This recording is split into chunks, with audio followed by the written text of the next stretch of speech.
Shrimad Bhagavad Gita chapter 17 में श्लोक 1 से श्लोक 28 तक है। आज हम इन्हें समझते हैं। श्लोक 1। अर्जुन ने कहा, हे कृष्ण, जो शास्त्र वृद्धि का त्याग करके यजन याजन करते हैं उनकी अवस्था कौन सी है, सात्विक, राजसी अथवा तामसी।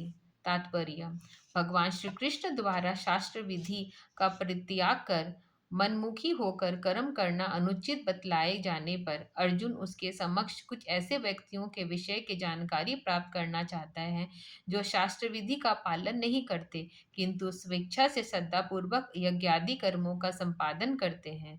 ऐसे व्यक्तियों के कर्म सात्विक, राजसी अथवा तामसी होते हैं। श्लोक 2। श्री कृष्ण भगवान ने कहा, शरीरधारियों की वह श्रद्धा सात्विक, राजसी और तामसी इन 3 प्रकार की होती है, उन्हें सुन। श्लोक 3। हे अर्जुन, सत्व अर्थात अपनी प्रकृति के अनुसार सबकी श्रद्धा होती है। यह पुरुष श्रद्धामय है, जो जैसी श्रद्धा वाला है वही वह है।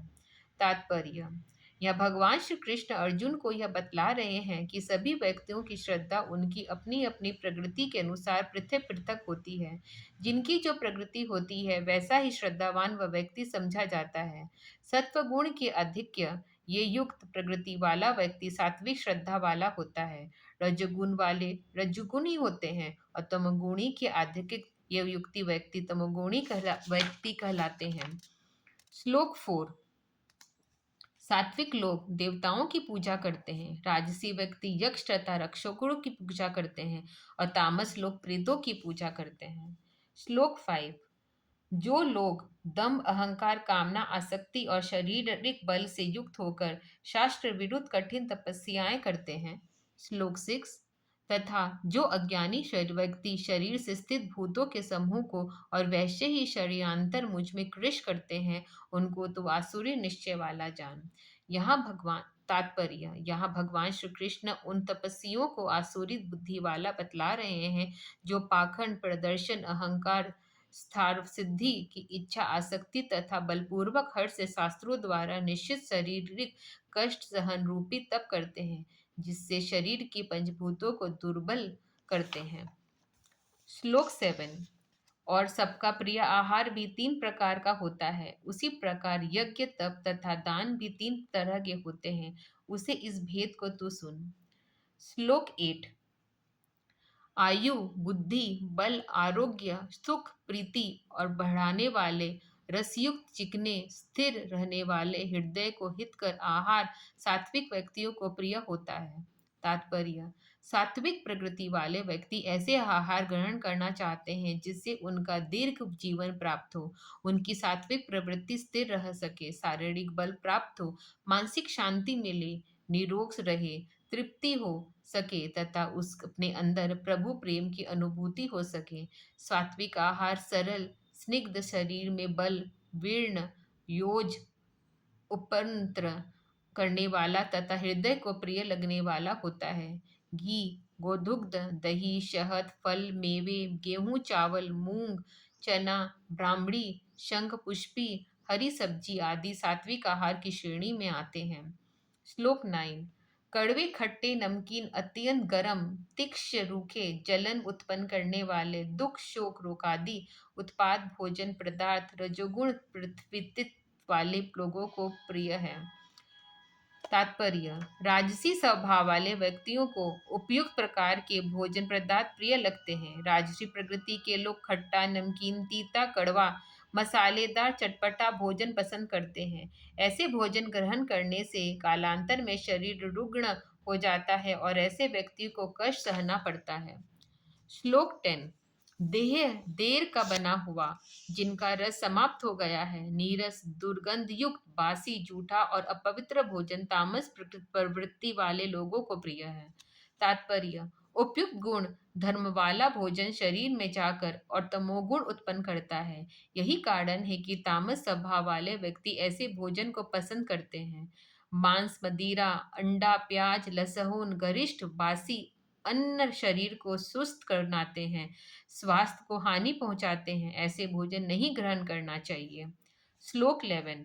फल की इच्छा न रखते हुए शास्त्रोक्त विधि से यह समझकर कि यह यज्ञ करना ही चाहिए, जो यज्ञ किया जाता है वह सात्विक होता है।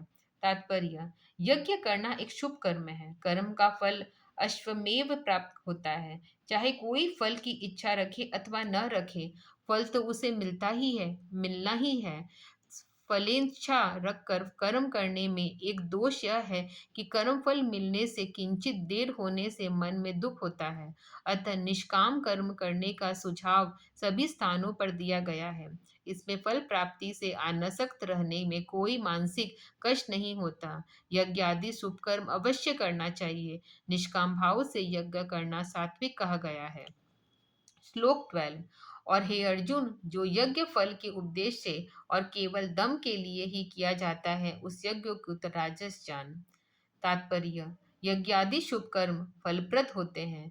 फल प्राप्ति निमित्त सकाम भाव रखते हुए अथवा यह समझते हुए कि इस यज्ञ के करने में मेरा नाम यश संसार में प्रसिद्ध हो जाएगा, यज्ञ करना राजस यज्ञ कहलाता है।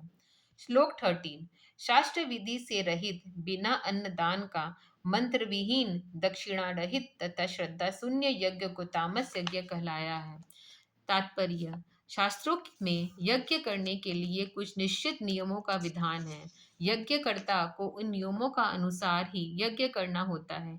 उन्हीं नियमों के अंतर्गत अन्नदान, मंत्रोच्चारण, ऋत्विक को एवं आचार्य को दक्षिणा देना, सभी कार्य श्रद्धा पूर्वक करना आदि सम्मिलित है। जिस यज्ञ में इन सब का पालन नहीं होता वह यज्ञ तामस कहलाता है। श्लोक 14। देव, ब्राह्मण, गुरु तथा विद्वानों का पूजन पवित्रता, सरलता, ब्रह्मचर्य तथा अहिंसा शारीरिक तपस्या कहलाता है। तात्पर्य: देवता, ब्राह्मण, गुरु तथा विद्वानों को सेवा द्वारा प्रसन्न करने में जो शारीरिक श्रम होता है और जो कष्ट शरीर को इस कार्य से उठाना पड़ता है, वह शारीरिक तप है।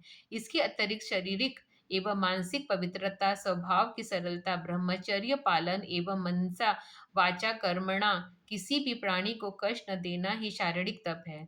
लोक प्रसिद्धि के लिए तथा यह दिखलाने के लिए कि मैं बहुत बड़ा धर्मात्मा और तपस्वी हूँ, खड़ेश्वरी रहकर जलशयन, पंचग्री सेवन तथा पत्ता, दूब, फल, दूध आदि खाकर रहना, नक्र वदन रहकर कष्ट सहन करना शारीरिक तप नहीं है, बल्कि दम पाखंड है। श्लोक 15। जिसे सुनने पर अशांति न हो, ऐसा सत्य, प्रिय तथा हितकर वचन और वेद शास्त्र आदि का सावाध्या वाचिक तप कहलाता है। तात्पर्य: सत्य वाणी बोलना एवं प्रिय बोलना, जिससे सुनने वाले का कल्याण हो तथा उसे प्रसन्नता हो, वाणी का तप है। सद्ग्रंथों का नियमित अध्ययन, मनन, चिंतन, निधिध्ययन आत्मकल्याण के लिए आवश्यक है। यह भी वाणी का तप है। वाणी परमात्मा की दी हुई परमात्मा की शक्ति विशेष है। इसके द्वारा असत्य भाषण करना, दूसरों की निंदा करना, अश्लील शब्द कहना, व्यंग वचना बोलना वाणी का दुरुपयोग है। श्लोक 16। मन की प्रसन्नता, सौम्य भाव, मौन, आत्मसंयम तथा विचार की पवित्रता इतना मानस तप कहलाता है। तात्पर्य: मन से भी किसी दूसरे की बुराई न सोचना मानसिक शांति और प्रसन्नता का कारण है। सबके कल्याण की इच्छा रखना, अनावश्यक बक बक न करना, वाणी एवं मन द्वारा कुछ भी न बोलना, आत्मा शक्ति को मन सहित अंतर्मुख करना और सबके प्रति सद्व्यवहार करना मानस तप है। इससे मानसिक शक्ति का विकास होता है और व्यक्ति मनस्वी होता है। श्लोक 17। फलाकाष्ठा न रखने वाला योगी पुरुषों द्वारा परम श्रद्धा पूर्वक किया गया यह 3 प्रकार का तप सात्विक कहलाता है। तात्पर्य: शरीर, मन और वचन द्वारा किया गया तप जब निष्काम भाव से श्रद्धा पूर्वक किया जाता है, तब उसे सात्विक कहा जाता है। ऐसा भगवान श्री कृष्ण अर्जुन को यहाँ बतला रहे हैं। श्लोक 18। जो तप सत्कार, मान और पूजा के लिए केवल पाखंड प्रदर्शन के लिए किया जाता है, वह चंचल और अनिश्चित राजस तप कहा गया है। तात्पर्य: मान बढ़ाई की प्राप्ति के लिए अथवा पूजा भेंट की प्राप्ति से निमित्त प्रदर्शन के रूप में जो तप किया जाता है, वह चिरस्थायी रूप से फलप्रद नहीं होता, अतः उसे करना उत्तम विवेक नहीं है। श्लोक 19। जो तप मूर्खतापूर्वक हठ के साथ अपने को पीड़ा देकर या दूसरों को नाश करने के लिए किया जाता है, वह तामस कहा गया है। तात्पर्य: मूर्खतापूर्वक, हठपूर्वक अपने शरीर को कष्ट देना अथवा दूसरों की बुराई करने के लिए जो तप किया जाता है, वह तामस कहा जाता है। श्लोक 20: कर्तव्य समझकर ऐसा स्थान, समय और व्यक्ति को दान देना जो अत्यावश्यक हो तथा दान दिए व्यक्ति ने अपना कोई भी उसके बदले उपकार को होने की संभावना या आशा न हो, सात्विक कहलाता है। श्लोक 21: परंतु जो दान प्रत्युपकार के लिए अथवा फल के उद्देश्य से और क्लेश के साथ किया जाता है, वह दान राजस माना गया है। तात्पर्य: दान देने वाला, दान ग्रहण करने वाला ये बदले में अपनी कोई भलाई की आशा न रखकर दान दे अथवा यह समझकर दान दे कि इसका उत्तम फल मुझे लोकांतर में प्राप्त होता होगा, या दान देते समय मन में उल्लास न हो बल्कि दान दिए गए पदार्थ के प्रति आसक्ति हो, तो इस प्रकार के दान को राजस दान की संज्ञा दी गई है। श्लोक 22: और बिना उचित देश काल के तिरस्कार पूर्वक बिना आदर के कुपात्र में दिया जाने वाला दान तामस कहा गया है। तात्पर्य: जो दान बिना उचित स्थान समय की अनादर पूर्वक लंपट, चरित्रहीन, दुर्व्यसनी व्यक्ति को दिया जाए, उसको तामस दान कहते हैं। श्लोक 23: ओम तत्स, ऐसा 3 प्रकार का ब्रह्म का निर्देश माना गया है। पहले सृष्टि प्रारंभ काल में उससे ब्राह्मण, वेद और यज्ञ रचे गए हैं। तात्पर्य: ओम परमात्मा का वाचक नाम है। इसे वाणी में उच्चारण किया जाता है। योगाभ्यास काल में ब्रह्मांड में यह ध्वनि अपने आप होती रहती है। इसे जपा नहीं जाता। साधक को यह ध्वनि प्रत्यक्ष अनुभव में सुनाई पड़ती है। इसी भाव में इसे अजपा कहा गया है।